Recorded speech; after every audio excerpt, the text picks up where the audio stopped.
Mi nombre es John Luke y soy un empirista inglés, el cual consideró a la mente como una tabula rasa, es decir, vacía de todo tipo de saberes. Para mí los saberes se irán inscribiendo en la mente a través de experiencias futuras. La educación tiene como objetivo formar una mente y cuerpo sano. Las personas nacen con actitudes o talentos, pero sin ninguna clase de contenidos en su mente. Y los padres y docentes, en virtud de esas capacidades, deben formar al niño para ser un adulto pleno y libre, por lo cual los responsables de educarlos deberían ser personas cultas. El conocimiento llega gracias a la experiencia, que se da a través de los sentidos. Yo considero la experiencia como la única fuente verdadera de conocimiento.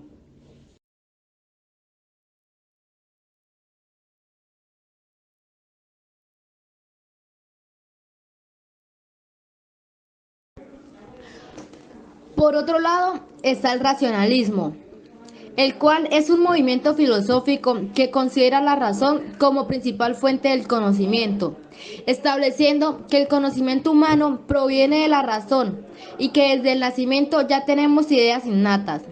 También sostiene que los datos sensibles nos engañan, es decir, no debemos confiarnos de nuestros sentidos.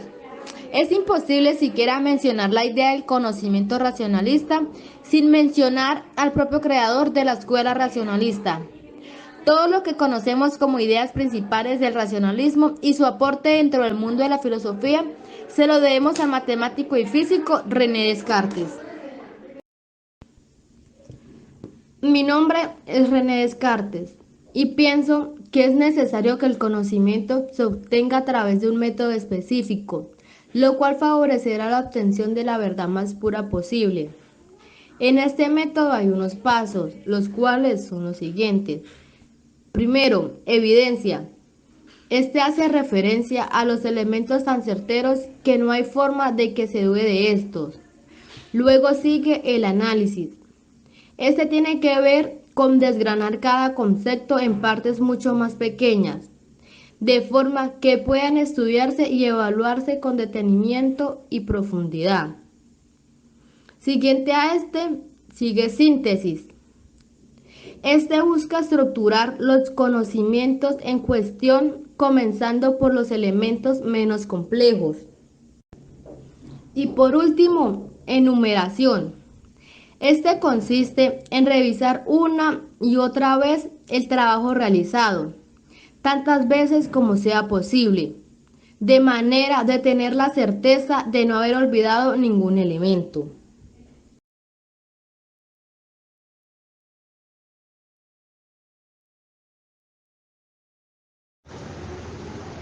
Conductismo.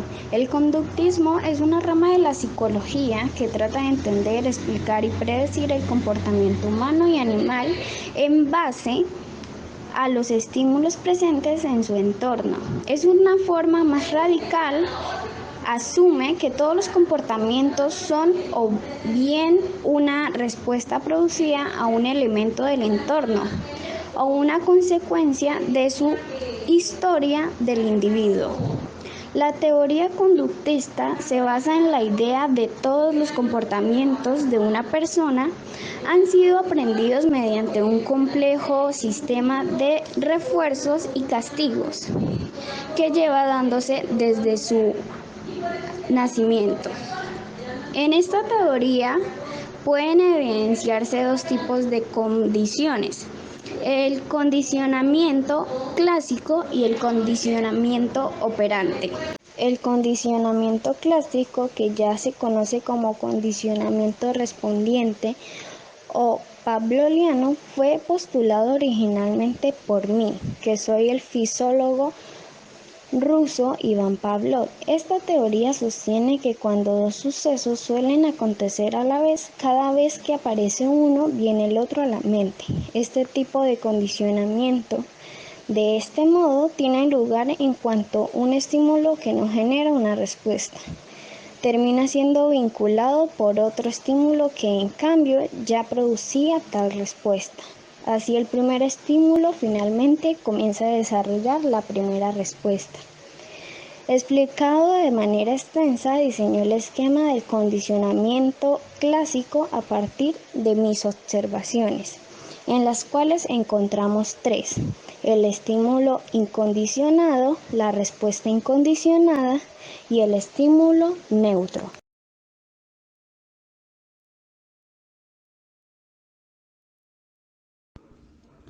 Mi nombre es Frederick Skinner. Mi trabajo se basó en la visión de que el condicionamiento clásico era demasiado simplista para poder ser una explicación compleja del comportamiento humano complejo.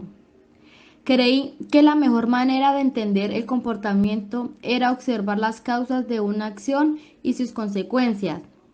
A este enfoque lo llamé condicionamiento operante.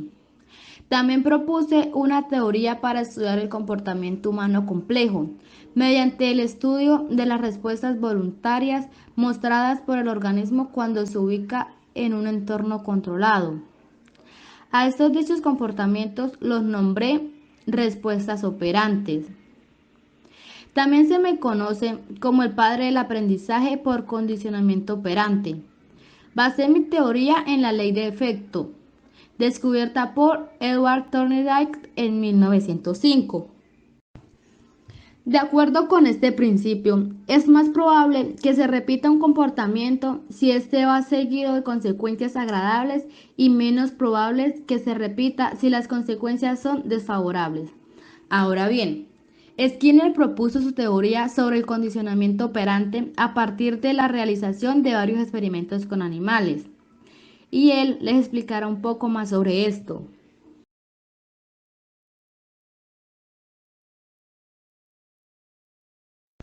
Así es, realicé varios experimentos con animales, especialmente con ratas de laboratorio. Y para esto empleé un artilugio especial diseñado por mí mismo, el cual actualmente es conocido como la caja Skinner.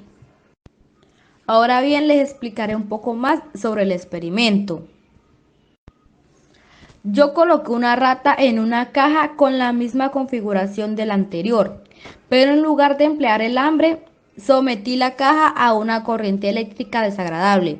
La rata, que experimentó la incomodidad por la corriente eléctrica, comenzó a moverse desesperadamente alrededor de la caja y accidentalmente golpeó la palanca. Al presionar la palanca, se interrumpía inmediatamente el flujo de la corriente desagradable.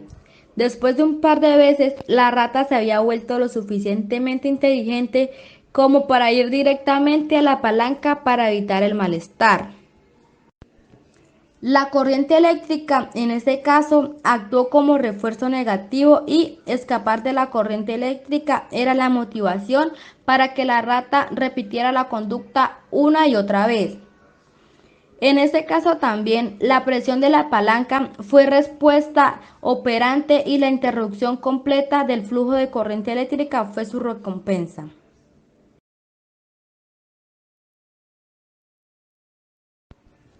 De hecho, Skinner incluso enseñó a las ratas a evitar la corriente eléctrica al encender una luz justo antes de que se activara la corriente eléctrica. Las ratas pronto aprendieron a presionar la palanca cuando se encendía la luz porque sabían que con esto evitarían la corriente eléctrica.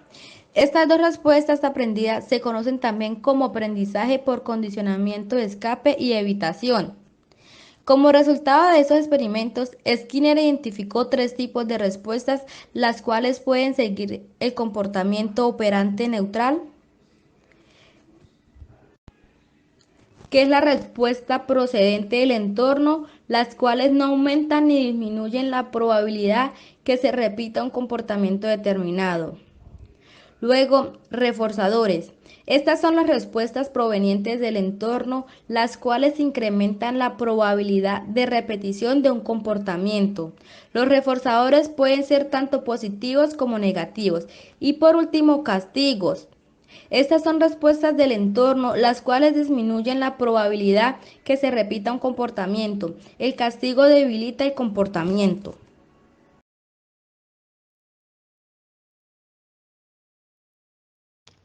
El cognitivismo.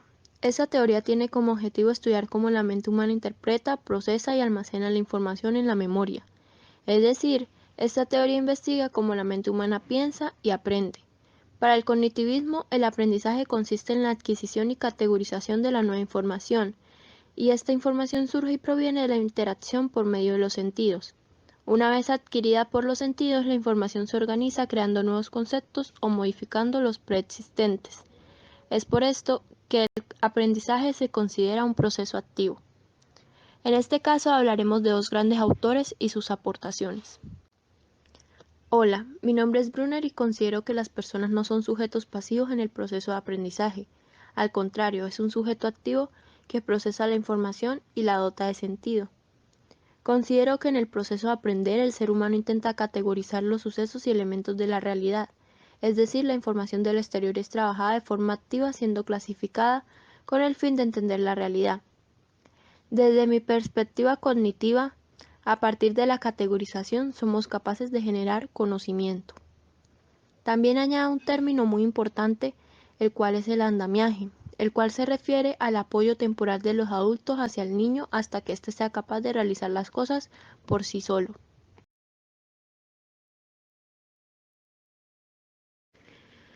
Por otro lado, tenemos la teoría de otro grande autor en esta corriente de aprendizaje. Hola, mi nombre es Ausubel y propongo la teoría del aprendizaje significativo. La idea de aprendizaje significativo con la que trabajo consiste en la siguiente. El conocimiento verdadero solo puede nacer cuando los nuevos contenidos tienen un significado a la luz de los contenidos que ya se tienen. Es decir, que aprender significa que los nuevos aprendizajes conecten con los anteriores, no porque sean lo mismo, sino porque tienen que ver con estos de un modo que se crea un nuevo significado. Como tal, pongo mucho énfasis en elaborar la enseñanza a partir de los conocimientos que tiene el alumno. Por esto, el primer paso en la tarea de enseñar es averiguar lo que sabe el estudiante para así conocer la lógica que hay detrás de su modo de pensar y actuar en consecuencia. De este modo, considero la enseñanza un proceso por el cual se ayuda al estudiante a que siga aumentando y perfeccionando el conocimiento que ya tiene, en vez de ponerle un temario que debe ser memorizado.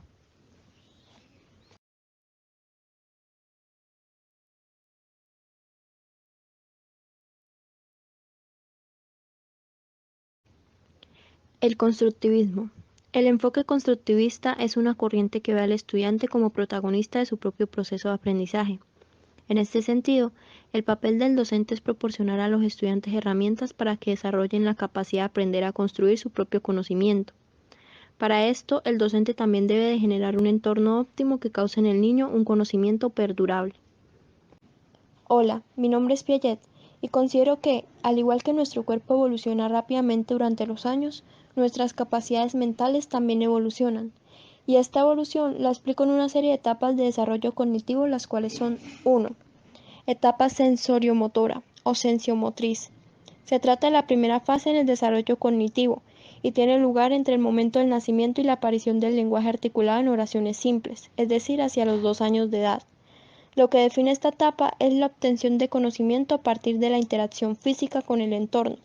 Así pues, el desarrollo cognitivo se articula mediante juegos de experimentación. 2. Etapa preoperacional. La segunda etapa de desarrollo cognitivo aparece más o menos entre los 2 y los 7 años de edad. Las personas que se encuentran en la fase preoperacional empiezan a ganar la capacidad de ponerse en el lugar de los demás, actuar y jugar siguiendo roles ficticios y utilizando objetos de carácter simbólico. 3. Etapa de las operaciones concretas. Aproximadamente entre los 7 y los 12 años de edad se accede al estadio de las operaciones concretas, una etapa de desarrollo cognitivo en el que empieza a usarse la lógica para llegar a conclusiones válidas, siempre y cuando las premisas desde las que se parte tengan que ver con situaciones concretas y no abstractas. 4. Etapa de las operaciones formales. Esta es la última etapa propuesta por mi teoría de desarrollo cognitivo y va desde los 12 años de edad en adelante. Aquí, los niños son capaces de utilizar la lógica para llegar a conclusiones abstractas no ligadas con un caso concreto, desarrollar la capacidad de hipótesis y resolver problemas más complejos. Hola, mi nombre es Vygotsky y mi teoría enfatiza la influencia de los contextos sociales y culturales en la apropiación del conocimiento y pone gran énfasis en el rol activo del maestro, a quien considera una guía que lleva a los estudiantes a través de varias rutas de descubrimiento, las cuales son la construcción de significados y la zona de desarrollo próximo. Mi concepto básico es el de la zona de desarrollo próximo, según la cual cada estudiante es capaz de aprender una serie de aspectos que tienen que ver con su nivel de desarrollo, pero existen otros fuera de su alcance que pueden ser asimilados o con ayuda de un adulto o de iguales más aventajados. En este tramo entre lo que el estudiante puede aprender por sí solo y lo que puede aprender con ayuda de otros es lo que yo denomino zona de desarrollo próximo. En este sentido, mi teoría concede al maestro un papel esencial al considerarlo facilitador del desarrollo de estructuras mentales en el estudiante para que sea capaz de construir aprendizajes más complejos por sí solo. Ahora hablaremos sobre la teoría social cooperativa de Bandura y Vygotsky. Tal y como lo hizo Lev Vygotsky, Albert Bandura también centra el foco de su estudio sobre los procesos de aprendizaje en la interacción entre el aprendiz y el entorno, y más concretamente entre el aprendiz y el entorno social. Los conductistas, dice Bandura, subestiman la dimensión social del comportamiento, reduciéndola a un esquema según el cual una persona influye sobre otra y hace que se desencadenen mecanismos de asociación en la segunda. Este proceso no es interacción, sino más bien un envío de paquetes de información de un organismo a otro. Por eso, la teoría del aprendizaje social propuesta por Bandura incluye el factor conductual y el factor cognitivo, dos componentes sin los cuales no pueden entenderse las relaciones sociales. Hola, mi nombre es Albert Bandura. Estudio cómo aprenden los niños a partir de imitar modelos de conducta. De acuerdo con mis observaciones, las imitaciones que hacen los niños son el factor más importante en la adquisición del lenguaje, la manifestación de conductas agresivas, la formación de actitudes y valores y en general en todo el comportamiento social. Mi premisa principal señala que efectivamente la gente puede aprender haciendo asociaciones, pero también aprenden por medio de la observación, viendo e imitando la conducta de otros. El proceso del aprendizaje por medio de la observación e imitación lo denominé modelamiento. Este modelamiento se lleva a cabo mediante 4 pasos, los cuales explicaré. Primero, iniciaremos hablando sobre la atención. La atención es la medida en la que observamos el comportamiento de otros. Para que imitemos un comportamiento, este tiene primero que captar nuestra atención. Observamos muchos comportamientos a lo largo del día, pero muchos de ellos no nos interesan.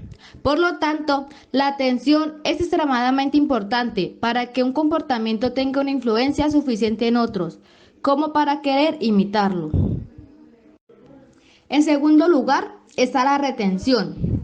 La retención de la conducta recién aprendida es necesaria para que ésta se mantenga. Sin retención, no se establecería el aprendizaje del comportamiento y es posible que se tenga que volver a observar el modelo nuevo, ya que no fuimos capaces de almacenar la información sobre el comportamiento. En tercer lugar está la reproducción. Esta es la capacidad de realizar la conducta que el modelo acaba de mostrar. Diariamente nos gustaría ser capaces de imitar ciertos comportamientos, pero esto no siempre es posible. Estamos limitados por nuestra capacidad física e incluso mental. Y por estas razones o cualquier otra, incluso queriendo reproducir un comportamiento, a veces no podemos. Esto influye en nuestras decisiones de tratar de imitar o no. En esta fase, la práctica de la conducta de forma repetida es importante para la mejora de nuestras capacidades. Y por último, está la motivación. Esta se trata de la voluntad de realizar una conducta. Las recompensas y los castigos que siguen un comportamiento serán valorados por el observador antes de imitarlo.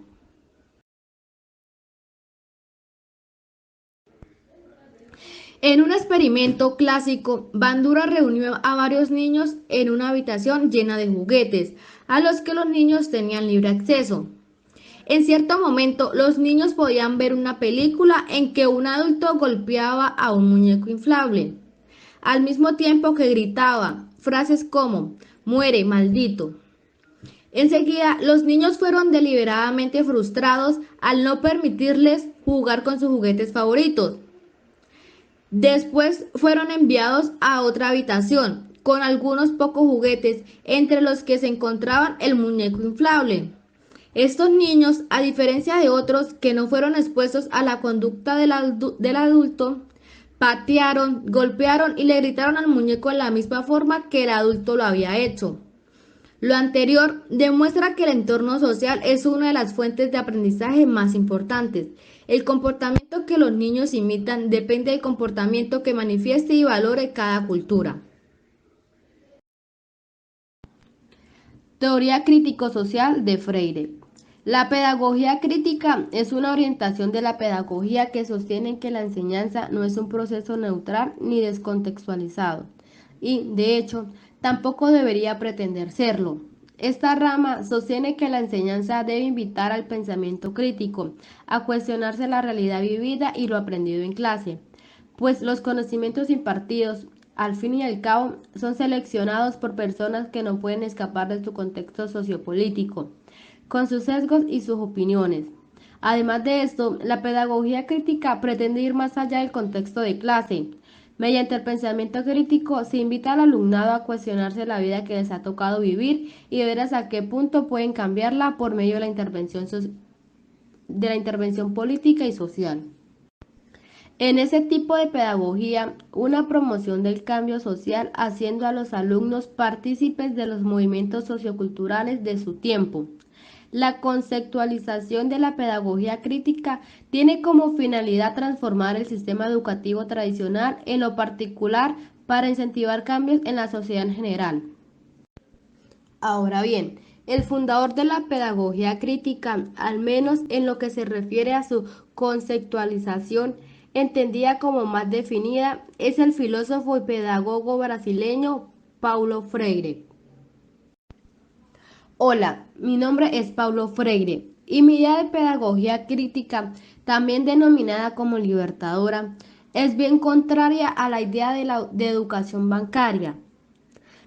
Me fundamento en la idea de que la educación debe utilizarse para empoderar a las personas y crear un cambio social. Propongo una pedagogía crítica, una forma de enseñanza que se centra en la concientización, la reflexión y la acción. En esta propuesta, pido a los estudiantes que reflexionen sobre su propia realidad y trabajen juntos para transformarla. A partir de estas ideas, expongo la pedagogía de la esperanza, que se enfoca en la educación como una herramienta para que los más marginados tengan la oportunidad de cambiar su situación. Freire coloca las premisas básicas de una pedagogía crítica basada en el diálogo y la unidad entre acción y reflexión en respuesta al proceso de ideologización, por medio del cual las clases dominantes manipulan la conciencia de los oprimidos, los obligan a interiorizar sus valores, les inculcan un sentimiento de inferioridad e impotencia y favorecen el aislamiento y las posiciones artificiales entre cada grupo de oprimidos. El programa propuesto por Freire incluye 3 principios que son fundamentales para nuestro análisis. El primero, los aprendices deben ser participantes activos en el programa de aprendizaje. Segundo, la experiencia debe resultar significativa para el aprendiz. Y por último, el aprendizaje debe estar orientado en sentido crítico. Freire insiste en invitar al pueblo a que reflexione sobre sí mismo. Esta actividad de invitación reflexiva va acompañada de prestar atención a la sabiduría popular, a la palabra de los sectores oprimidos y marginados, los cuales construyen su propio programa educativo e inician el proceso de concientización a través de su propia palabra. Freire insiste en que no se puede esperar resultados positivos de una labor educativa que no respete la peculiar visión de un mundo que tenga el pueblo.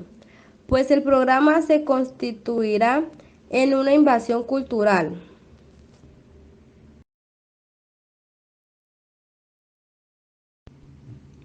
Al respecto, Torres plantea lo siguiente: muchos programas educacionales fallaron por quienes los elaboraron partieron de su visión personal de la realidad y no tomaron en cuenta la situación del individuo a quien se dirigía su programa.